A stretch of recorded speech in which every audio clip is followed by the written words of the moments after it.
Sunland Education and Immigration Consultants, Chandigarh. मैं एक registered migration agent from Australia and licensed immigration adviser from New Zealand. आज हम बात करेंगे financial requirements for study visa to various countries.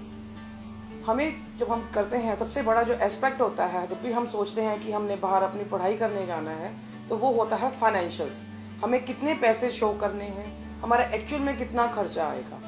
आप जब भी कभी कंसल्टेंट के पास जाते हैं तो आपको बताते हैं कि जो हमारी फीस आएगी फर्दर स्टडीज़ के लिए वो तकरीबन 10 लाख होगी या 20 लाख होगी। बट जो हमें वो फंड शो करने के लिए बोलता है तब हमें बताता है कि हमारी जो फीस हमें फंड शो करने हैं वो 25 लाख के करने हैं, तो 30 लाख के करने हैं। तो हमारे जहन में एक सवाल उठता है कि इतना डिफरेंस क्यों है। जब हमारी फीस 10 से 20 लाख के बीच में है तो हमें अपनी शो मनी 25 से 30 लाख के क्यों करनी पड़ रही है।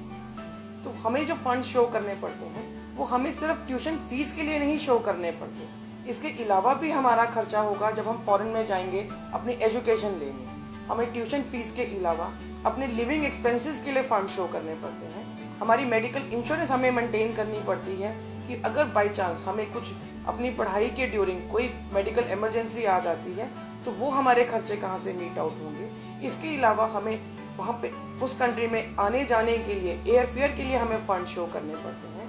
तो जब भी आप सोचते हैं कि किसी भी कंट्री में अपनी पढ़ाई आगे पूरी करने के लिए, तो उसके फाइनेंशियल्स आपको निकालने के लिए शो मनी निकालना बहुत आसान तरीका है। आप अपनी ऑफर लेटर पे देखिए आपकी टोटल फीस कितनी है, उस कंट्री के लिविंग एक्सपेंसेस कितने हैं, वहाँ का एयर फेयर कितना है। आप उन सबको टोटल करके आप पता कर सकते हैं कि आपकी कितनी रिक्वायरमेंट है।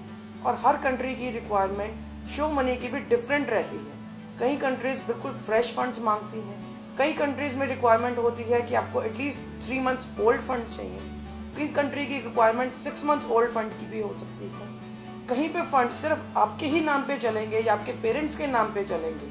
बट कई कंट्रीज की रिक्वायरमेंट होती है कि कोई भी आपको आपकी फाइनेंशियली आपको स्पॉन्सर कर सकता है, वो बेशक आपसे रिलेटेड है या नहीं भी रिलेटेड है।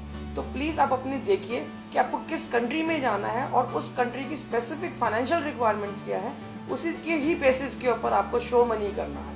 क्योंकि इतना इम्पोर्टेंट एस्पेक्ट है फाइनेंशियल्स। अगर आपने फाइनेंशियल ठीक नहीं शो किया है तो आपका वीज़ा भी रिजेक्ट हो सकता है और आपको फर्दर बैन भी लग सकता है। आप किसी भी कंट्री में दोबारा नहीं अप्लाई कर सकते। तो जब भी आप अपना फ्यूचर सोचें, फ्यूचर ब्राइट करने के बारे में सोचें, तो फाइनेंशियल्स के ऊपर बहुत ज़्यादा आपको ध्यान रखने की ज़रूरत है। आप हमें कांटेक्ट करिए, हम आपको हमेशा आपके पास आपको बेटर सबसे बेस्ट नॉलेज देने के लिए हैं। We are registered migration agent, registered हैं लाइसेंस्ड इमिग्रेशन एडवाइजर। तो किसी भी तरीके से किसी भी डाउट में आप you can call us any time.